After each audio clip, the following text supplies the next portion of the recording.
Bienvenidos al cuarto episodio de LegaCast, el primer podcast de actualidad legal y de negocios de Venezuela.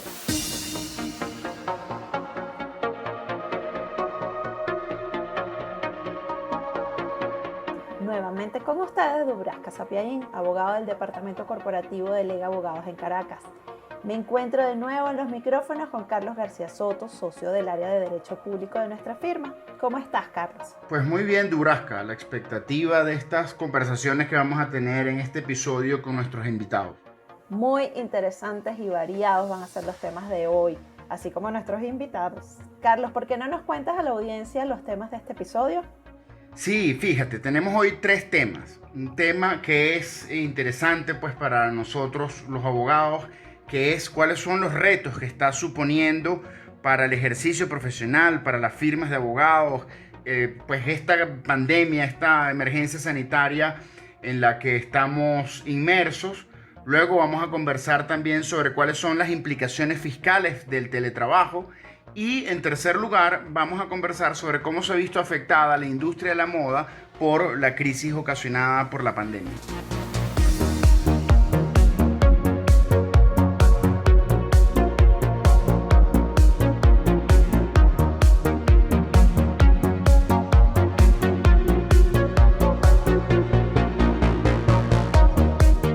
Comencemos el episodio de hoy con el tema o dolor de cabeza que desde marzo afecta a las firmas de abogados. Nos consta que gerenciar el hogar en pandemia, por decirlo de algún modo, es por lo mínimo duro, difícil, retador, pero ahora imagínense un despacho que tuvo que reinventarse por la pausa que ha representado la pandemia. Es por ello que hoy nos acompaña nuestro Managing Partner, Luis López. Bienvenido, Luis. Gracias, Dubrasca. Bienvenido, Luis, ¿cómo estás? Gracias, Carlos. Muy bien, gracias. Luis, ya tenemos poco más de 9 meses bajo la pandemia. A ver, cuéntanos un poquito cómo fueron estos primeros meses en la difícil gestión de las firmas de abogados. Dubrasca, ciertamente no fueron momentos fáciles para nadie. Mucha incertidumbre. La cuarentena tan rígida nos agarró de sorpresa a muchos. Ahora, tengo que decirte que sí hubo mucha comunicación entre socios de diferentes firmas, no solo aquí en Venezuela, sino también a nivel internacional. En Caracas, un grupo significativo de despachos nos comunicábamos constantemente y siempre era buscando esas ideas que pudiésemos aplicar en un momento dado a cada una de nuestras realidades, ¿no? Y los que pertenecíamos a redes internacionales de la abogacía hacíamos lo propio, pero con los despachos del exterior. Bueno, pero nosotros en Venezuela no tenemos las mismas herramientas que en otros países. Bueno, pero tenemos para este reto de la pandemia una herramienta que hace mucha falta, que es la resiliencia. Esa capacidad de sobreponerse a las dificultades, de adaptarse, de seguir adelante. Es un poco recordar ese propósito que teníamos como firma para poder reactivarse. Imagínate que en Venezuela no solo tenemos un posgrado, sino un doctorado en atender situaciones nuevas y extremas y seguir prestando el servicio. Nosotros vemos en la pandemia un elemento más de toda esta crisis estructural que tenemos y asumimos que las decisiones no serían perfectas, pero que el truco estaba en poder reconocer el error y rectificar el rumbo. Asumimos un reto de 12, 18 meses dentro de esta pandemia y en función de eso hemos estado trabajando. El error de otros fue asumir esto como algo temporal, de corto plazo, de un trimestre o dos. Pero, ¿por qué piensas que eso fue un error, Luis? Bueno, porque esa visión de corto plazo, Carlos, está basada en una esperanza de cura milagrosa y muchas firmas se demoraron e inclusive congelaron sus procesos de toma de decisiones y paralizaron la prestación de sus servicios. Eso de esperar y ver qué pasa, eso de no hacemos nada porque estamos en modo supervivencia, eso siempre es un error. Eso sucede inclusive con empresas que están esperando un cambio de fondo en un país y en una situación global para tomar sus decisiones y son aspectos que ellos no controlan. La mirada siempre debe ser prospectiva. y actuar en consecuencia. ¿Y nos compartes cuáles han sido las decisiones claves que tuvieron que tomar los despachos de abogados para proteger sus organizaciones? Bueno, Duras, que esa es una pregunta muy interesante porque nunca vas a tener una respuesta única para todos. Eso varía en función del tamaño de la firma, de su ubicación geográfica, de la cultura organizacional. Lo interesante es que habían países muy diferentes y las acciones que tomaron fueron muy similares y lo contrario, podrías ver jurisdicciones con mucha coincidencia cultural, pero no tomaron las mismas acciones. Pero te cito tres coincidencias. El interés inicial o inmediato de preservar la integridad y salud de cada uno de los miembros de las firmas. Después tendríamos que citar la coordinación o comunicación constante con cada uno de nuestros equipos de trabajos y entre los socios, por supuesto. Y el otro era muy lógico, la reducción de costos. Fíjate, Luis, me llama la atención que no señalas los cambios tecnológicos, el trabajo remoto o el teletrabajo, como hemos aprendido a señalarlo ahora. Bueno, Carlos, porque estos cambios tecnológicos y estas decisiones del teletrabajo no son decisiones para atender la crisis, son más como productos derivados. La crisis te obliga a profundizar en el teletrabajo, en aquellos que como nosotros en Lega ya lo teníamos como una alternativa a la flexibilización. Nosotros desde hace 3 años habíamos estado invirtiendo mucho en tecnología y en las herramientas para permitir esta flexibilización. Pero los que no lo habían hecho, o inclusive nosotros que tuvimos que acelerar a raíz de la pandemia, ocurre como una consecuencia forzada casi por producto de la pandemia. Ahora, aquellos que se paralizaron, pues se demoraron más en asumir esos retos. Pero la situación se agrava luego de tanto tiempo de inactividad de las oficinas públicas. Sí, Durasca, ciertamente, y no solo la inactividad de las oficinas públicas y tribunales afectó nuestra prestación de servicio, es que la misma inactividad la observamos en muchos de nuestros clientes, que por esta pandemia frenaron, pospusieron o simplemente cancelaron sus proyectos durante los primeros meses. Y eso te obliga a asumir un proceso de toma de decisiones rápidas y, como decíamos, ensayando y ajustando a medida que progresaban las semanas para mantener la asistencia de aquellos clientes e inclusive ayudarlos a reactivarse. Ahora, Luis, tú sabes que se discute en Venezuela y por supuesto en todo el mundo la realidad posterior a la pandemia. Hay gente que habla de no volver a las oficinas, reducir el tamaño de las oficinas. ¿Qué has visto tú desde tu experiencia local y también pues internacional? Bueno, yo te puedo comentar que las oficinas son fundamentales y que debemos tener mucho cuidado con las modas y sobre todo cuando vienen del exterior. Las oficinas son refugios para muchos y la cultura organizacional en Venezuela no necesariamente es la de Europa y la de Estados Unidos. Yo observo que muchos socios en firmas hablan de entregar las oficinas o reducirlas a unos niveles muy pequeños porque ellos simplemente se sienten muy bien desde sus buenas y cómodas casas. Pero ese no es el caso de todos los abogados y profesionales de apoyo. Muchos requieren de las herramientas de las oficinas, de la necesidad de conectar, de socializar, imagínate, del entrenamiento de los jóvenes abogados. La parte presencial es fundamental. Son hasta aspectos psicológicos organizacionales que nos invitan a mantener con la flexibilidad del caso las oficinas en constante operación. Mira, esta pandemia acelera el cambio en muchas cosas, pero la base se mantiene. Y mantener las oficinas, en mi visión, es una de esas. La verdad es que ha sido titánico el trabajo que se ha tenido que hacer para enfrentar esta pandemia desde nuestra profesión. La verdad es que muchas gracias, Luis, por acompañarnos el día de hoy en el LegaCast. Gracias a ustedes.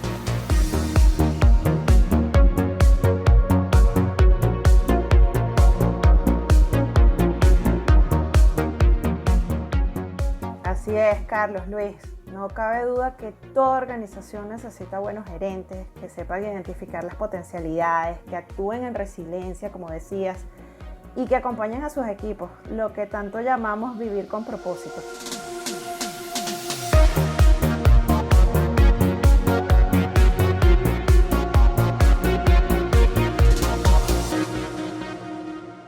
Pues muy interesantes las reflexiones de nuestro managing partner Luis López. Ahora vamos a conversar sobre los aspectos fiscales relacionados al estado de alarma que fue declarado en marzo con ocasión de la pandemia. Por eso invitamos a Rosa Caballero, quien es abogada del Departamento de Derecho Tributario de Lega. Bienvenida, Rosa. Rosa, ¿cómo estás? Dubrasca, Carlos, muy bien, un placer estar hoy aquí con ustedes. Rosa, para ponernos en contexto, sería interesante si nos puedes ilustrar cómo estábamos a nivel fiscal antes del decreto del estado de alarma. Dubrasca, antes del decreto del estado de alarma e incluso al día de hoy estamos sometidos a una excesiva presión fiscal, lo que aunado a las dificultades que ya desde la perspectiva macroeconómica estamos enfrentando, pues como el país nos coloca en una especial situación que merece y urge sea atendida. Y en este escenario, ¿se tomaron algunas medidas en específico aquí en Venezuela con ocasión de la presencia del COVID? Las medidas adoptadas han sido de alguna manera insuficientes y básicamente se pueden listar de la siguiente manera. Por una parte, tuvimos un decreto de exoneración de IVA, impuestos de importación y tasas aduaneras para ciertos bienes vinculados a la batalla del COVID, entiéndase mascarillas, tapabocas y otros, pero respecto de las importaciones efectuadas por la administración pública, es decir, se excluyó de este beneficio al sector privado.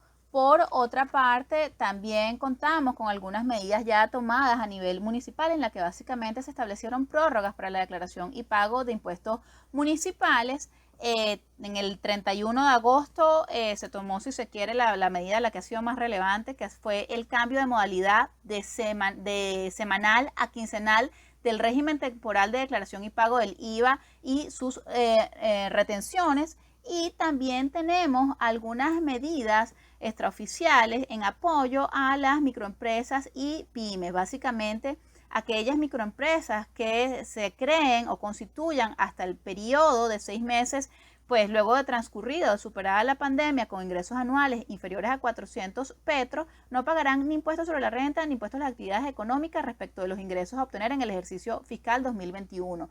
Es importante tener presente que estas medidas han sido anunciadas por el Ejecutivo Nacional, pero a la presente fecha no han sido publicadas en Gaceta. Fuera de esto, no encontramos algunas otras medidas que tiendan a aliviar de alguna manera el flujo de caja de los contribuyentes o a mitigar esta situación. Muy interesante, Rosa. Y viendo que el estado de alarma pues, ha sido prorrogado sucesivamente y la situación que todos conocemos, ¿cuáles estimas tú que deben ser las medidas a tomar para de alguna forma enfrentar mejor estos inconvenientes de los cuales hablas, tanto desde lo económico como desde el punto de vista fiscal? A ver, creo que aún pueden acometerse o tomarse una serie de medidas a corto plazo en beneficio de esta situación. Por ejemplo, tenemos el caso del impuesto sobre la renta. Como todos sabemos, para los ejercicios fiscales regulares ya el 31 de diciembre estaríamos cerrando, por lo que las empresas estarían obligadas a declarar y pagar su impuesto sobre la renta al 31 de marzo del próximo año. Creo que tendría o sería necesario dar alguna prórroga para la declaración y pago o facilidad de pago para este impuesto. Sería valiosísimo el contar con una suspensión temporal de este régimen temporal de anticipos de pago de IVA o impuestos sobre la renta, o limitar el mismo a la mejor estimación de la obligación principal. Creemos que sería conveniente extender esta exoneración del IVA, impuesto de importación y tasas aduaneras respecto de las importaciones efectuadas por el sector privado sobre estos productos relacionados con la batalla del COVID. También exoneración del impuesto de donaciones asociadas a estos mismos bienes. Y otra medida valiosísima pudiese ser una reducción temporalmente de la alícuota del IVA con el fin de incentivar el consumo y reactivar la economía. De alguna manera es reconocer por una parte que el Estado pues necesita de los recursos por la vía tributaria, pero que los contribuyentes también necesitan aliviar sus flujos de caja para concentrarse en la producción del enriquecimiento, ¿no? Entonces yo creo que por razones de tiempo impiden poder pues abordar todas las medidas que serían beneficiosas para un momento, en una situación como esta, pero que creo que al menos esas pudiesen servir de mucho para mejorar en esta situación. Pues muchas gracias a Rosa Caballero por su participación. Sin duda este es un tema de mucho interés sobre el cual vamos a volver en un próximo episodio. Gracias, Rosa. Siempre a su orden, ha sido un placer acompañarlos.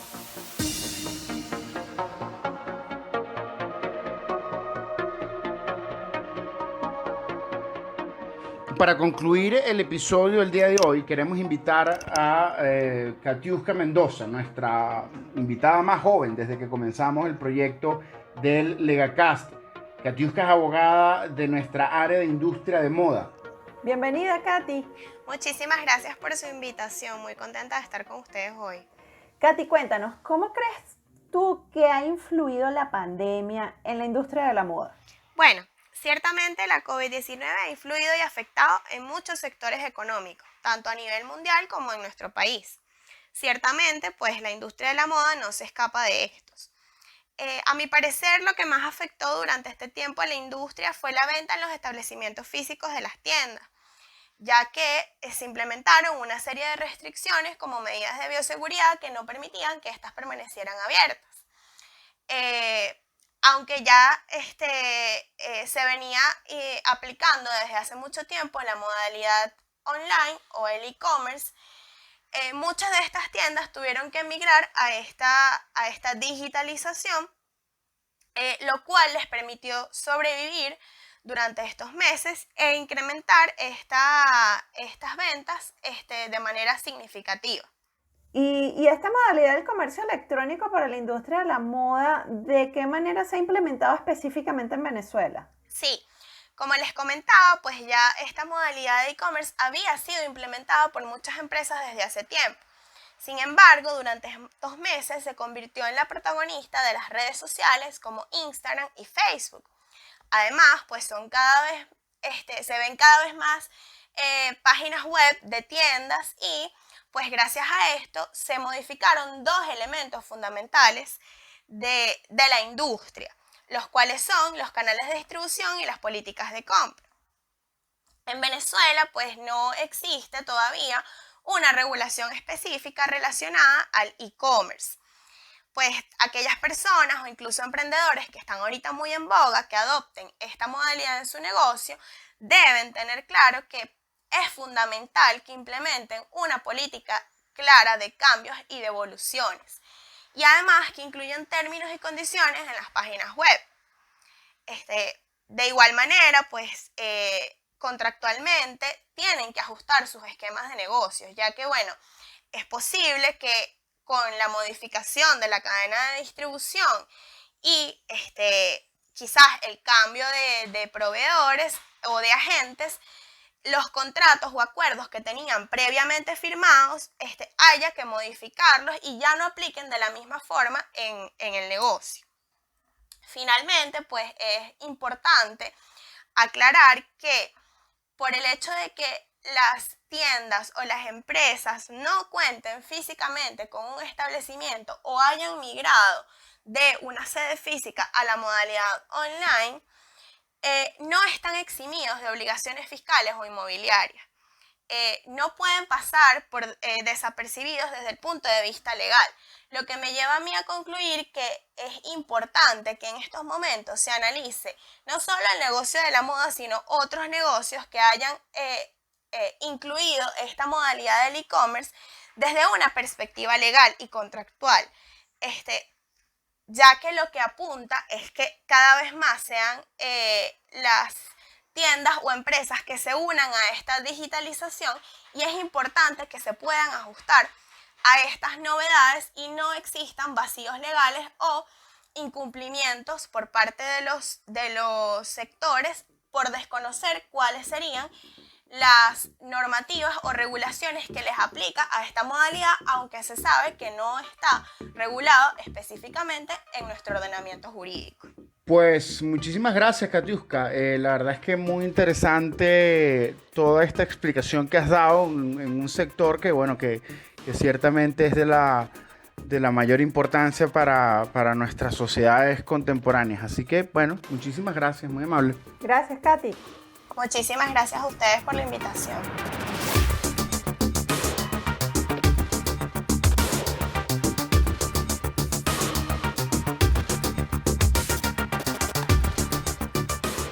Pues hemos llegado al final de este episodio, pero no podemos despedirnos sin que antes Dubraska nos cuente cuáles son los eventos y novedades para esta semana. Cuéntanos, Dubraska. Claro, Carlos. Esta semana contamos con la participación de nuestra abogada Luzmeli Rey en el webinar Contribución de la gestión aduanera en los planes de recuperación económica, que fue organizado por los comités de impuestos y comercio exterior de Benanchán y se llevó a cabo el día 25 de noviembre. De igual forma, les recordamos que la última semana de noviembre tendremos el evento Venezuelan American Chamber de E-Commerce 2020, donde varios de nuestros socios también estarán presentes como ponentes del evento. Los datos para conexión los pueden encontrar en nuestras redes sociales. Para mayor información y para recibir nuestros productos editoriales, no dejen de visitar nuestra página web lega.lo. También nos pueden encontrar en LinkedIn, Twitter e Instagram. El equipo de este episodio estuvo compuesto en la producción por Luis Poletti y Francisco Delgado, en la edición y montaje Juan Carlos López y en las voces Dubraska Sapiaín y Carlos García Soto. LegaCast, el primer podcast de actualidad legal y de negocios de Venezuela. Este programa llegó a ustedes con el apoyo de la Fundación Lega para el estudio de la relación aplicada entre la tecnología y el derecho.